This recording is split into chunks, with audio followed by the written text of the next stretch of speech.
c'est-à-dire qu'on n'est pas du tout contraint en termes de lectorat. Elle ne me demande pas du tout d'adapter l'écriture, de ne pas mettre de violence, pas mettre de sexe, etc. Si doit y avoir, il y aura. Il peut y avoir de la crudité dans le langage, enfin, c'est vraiment pas un problème. Et du coup, j'ai commencé dans cette collection avec pas forcément le sentiment d'écrire vraiment en jeunesse. D'accord. Et simplement, il y a des choses sur lesquelles je me suis rendu compte à un moment que peut-être moi-même je me limitais quand même dans certaines choses. Et donc j'ai eu envie d'écrire un roman noir en vieillesse, hein, en jeunesse, parce que j'écris aussi en 8-12 ans. Là c'est encore autre chose, parce qu'on a effectivement des contraintes, y compris là pour le coup quand je disais, quand j'écris dans la collection Exprime, s'il y a du sexe, de la violence, il n'y a pas de problème. Évidemment, dans les bouquins 8-12, là si, il y a quand même une charte un peu plus carrée, y compris autour de la vulgarité, des gros mots, enfin voilà, il y a des choses qu'on ne va pas dire, on va pas écrire des trucs horribles et violents, enfin voilà, c'est quand même un peu différent, mais on est vraiment dans le domaine de l'enfance. Quand on est du côté de l'adolescence, c'est un peu différent. Donc pas de contraintes particulières. Je pense que la différence entre la jeunesse, en tout cas moi, j'écris en jeunesse et en adulte, elle se situe pas forcément sur l'écriture, même si de fait, il y a quand même des conséquences dans le changement, mais peut-être plus sur une certaine noirceur de fond, c'est-à-dire que je peux écrire parfaitement des tragédies en littérature ado, des choses dures. Il y a sur les 3, il y en a 2 dans lesquels il y a au moins un mort. Donc voilà, c'est pas non plus des choses légères, feel good ou autre, pas du tout. Mais il y a un fond d'espoir. C'est-à-dire que même dans la tragédie, il peut y avoir beaucoup d'espoir. Et là, dans le dernier que j'ai écrit, il y a plutôt quelque chose d'un petit peu qui tourne autour de la question du déterminisme et des choses qui ne bougent pas. Et c'est un peu déprimant quand même. Voilà. Et alors que quand j'écris en jeunesse, je pense que malgré moi, inconsciemment, j'ai quand même envie de leur filer la niaque, quoi. Voilà, même en racontant des histoires horribles, enfin tristes ou quoi, de pas plomber vers le bas. Oui, mais alors moi, vraiment, la narration, pour moi, c'est important. Alors, au départ, je lis énormément. Moins ces dernières années, mais j'ai été une très, très grande lectrice, très jeune. Beaucoup des romans d'aventure. Moi, mes premiers auteurs... voilà, que j'ai adoré, c'est Jack London, c'est des bouquins comme Les Trois Mousquetaires, d'Alexandre Dumas, donc on est là, Stevenson, enfin on est dans la narration, dans l'aventure, y compris avec Dumas dans le feuilleton, tu vois, le truc, le page turner en l'heure, quoi, enfin tu vois. Et j'ai toujours aimé ça, qu'on raconte des histoires. Alors après, il y a aussi le goût de la langue et comment on joue avec la langue, comment on la déroule, comment on vient dire les choses pas de la même façon et on raconte pas la même histoire selon la langue qu'on emploie. Mais j'aime effectivement raconter des histoires. Pas forcément décortiquant, mais je pense que c'est un goût pour ça qui fait que j'ai eu envie. Alors attention, hein, comme tout le monde, j'ai écrit des trucs chiants comme la mort, tu vois, dans des périodes où tu sais pas trop, où tu es entre la poésie, l'autofiction, le truc imbitable. J'en ai fait. Hein. Mais je crois que ça, c'est des trucs qui sont en lien avec soi-même dans la vie. C'est-à-dire à un moment où tu essaies d'être un peu plus... avec toi, quoi, et d'être plus en phase avec ce que t'es et pas avec ce que tu imagines que tu devrais être, tu vois. Et du coup, on le retrouve dans ce que tu écris, là, tu vois. Et je pense que le tournant, ça a été un recueil de nouvelles que j'ai écrit à un moment, qui n'a jamais été publié, mais où en revanche, j'avais eu des bons retours. Des retours d'éditeurs que j'aimais bien en plus, qui m'avaient dit on fait pas de nouvelles, mais celles-là nous ont vraiment plu. Et pour le coup, j'avais vraiment renoué avec mes vieilles amours. Il y avait des nouvelles d'aventure, il y avait des trucs de pirates, il y avait des trucs de pêcheurs terre de bas, enfin voilà, des gars qui prenaient la mer, voilà. Et on était entre l'aventure, fiction, comme je pouvais aimer quand j'étais gosse, et déjà l'univers ouvrier avec des pêcheurs qui partaient qu'en chier en allant chercher la morue.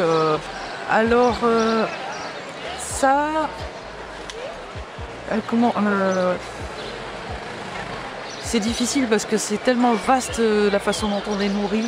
Oui. Moi, je crois que j'ai été nourrie par la bibliothèque familiale, oui, beaucoup.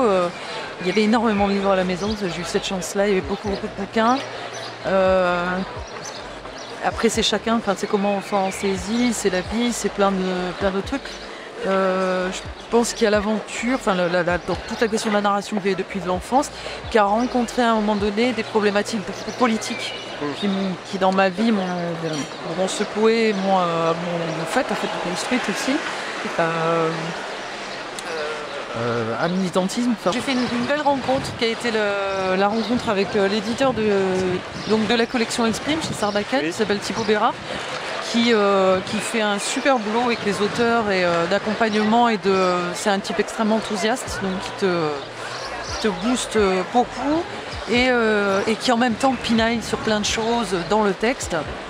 Donc je pense que oui, mais on a vraiment beaucoup travaillé ensemble, il m'a appris plein de choses. Et c'est quelqu'un qui a cette capacité, la capacité donc d'un bon éditeur, qui est d'aller choper chez chaque auteur le truc dans lequel il est bon. Et de lui dire attention, là-dessus t'es un peu plus faible, donc voilà. Et par contre là-dessus, vas-y, développe, éclate-toi sur cette chose-là. Et donc il m'a appris des choses aussi là-dessus, c'est-à-dire je sais un peu mieux là où sont mes forces et là où sont mes fragilités. Et effectivement, je pense que la jeunesse peut aussi peut-être accompagner un travail autour de la fiction, c'est-à-dire on attaque tout de suite une histoire. On va pas. Alors la langue est super importante, c'est-à-dire que c'est pas parce que c'est en jeunesse que c'est pas la littérature. Enfin voilà, il y a un vrai travail autour de la langue, mais on est là aussi quand même pour raconter une histoire. Et ça en plus, alors que ce soit en jeunesse ou en adulte. Pour moi, c'est hyper important. Alors, pour moi, c'est une continuité. Oui. J'ai pas eu l'impression que c'était si radical que ça, la différence.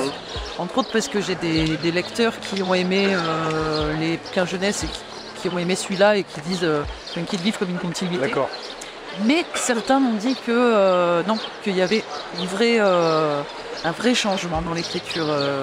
J'ai un peu plus observateurs qui me disaient non, là, t'es passé encore à autre chose. Je pense que je me suis aussi autorisé le temps de la langue, que je me suis peut-être moins autorisée en jeunesse, mais de façon assez inconsciente. Et puis certaines nuances aussi, des nuances. Ce qui est logique, là par exemple, en jeunesse, j'ai quasiment que des personnages adolescents ou jeunes adultes. Là, dans l'été circulaire, j'ai toute une famille et des problématiques d'un couple de 40 ans. Je pense qu'il y a des subtilités à 15 ans, c'est pas qu'on n'est pas capable de comprendre, mais ça nous intéresse moyen. Et du coup, il y a besoin quand même d'un bagage de vie pour être touché par ça. Donc c'est des subtilités que j'ai pu mettre dans celui-là. Mais je pense que du coup ça se sent aussi dans la langue. Moi j'ai écrit vraiment un roman noir, c'est pas un polar. Oui, c'est pas un récit à enquête. Pas du tout, mais pas du tout. C'est vraiment du noir social. C'est typiquement un bouquin qui aurait pu sortir en blanche en fait. Oui. C'est un choix à un moment donné qu'il soit en noir parce qu'il y a une critique sociale, parce qu'il y a un mort, parce que c'est l'ambiance et des choses, une tension, des choses qui font qu'à un moment on va choisir de le sortir en littérature noire. Mais je pense ce qui est clair, c'est que c'est pas un polar. D'accord. Oui. Et il y a un petit mystère qu'on suit quand même, mais je pense que c'est pas le cœur du roman non plus.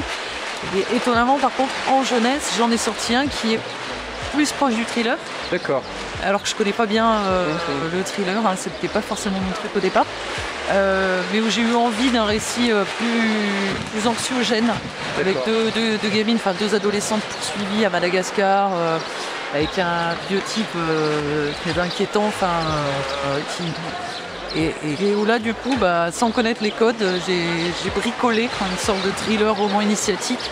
Donc ça c'est La Gueule du Loup, qui est sorti chez Expédie. Mais j'ai pas forcément les codes, non. Je me suis pas forcément trop renseignée sur les codes. Je suis une lectrice de romans noirs, mais pas trop de polar.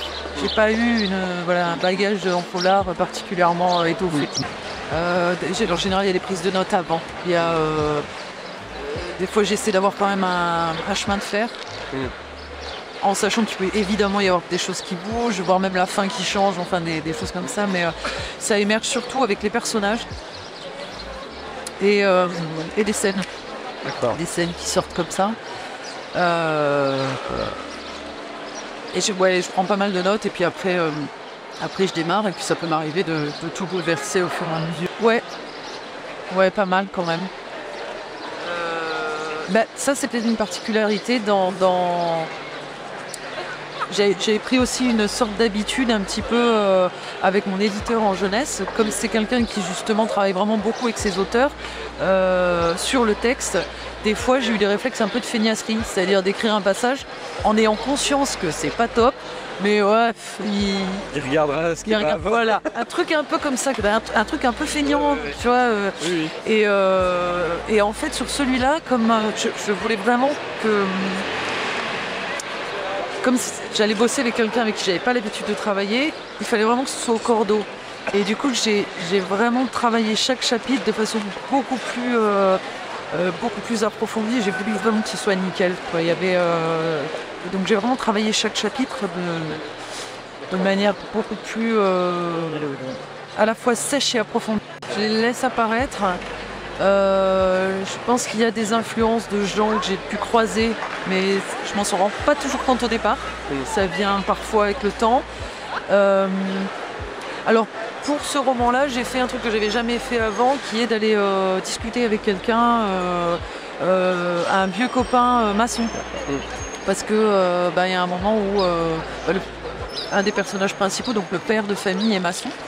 Et il y avait des détails techniques, je voulais pas être complètement à côté de la plaque, quoi. Au niveau du matos, à un moment, je peux pas dire quoi parce que sinon ça spoil tout, mais et du coup je suis allée boire une bière avec lui, j'ai dit bon j'ai besoin de 2-3 infos, comment... Et du coup on a vachement discuté, je lui ai dit comment ça se passe sur les chantiers, et en discutant avec lui j'ai eu plein de choses qui ont émergé aussi autour de l'ambiance entre les gars sur un chantier, comment ça peut se passer, y compris autour du racisme ordinaire, tous ces trucs.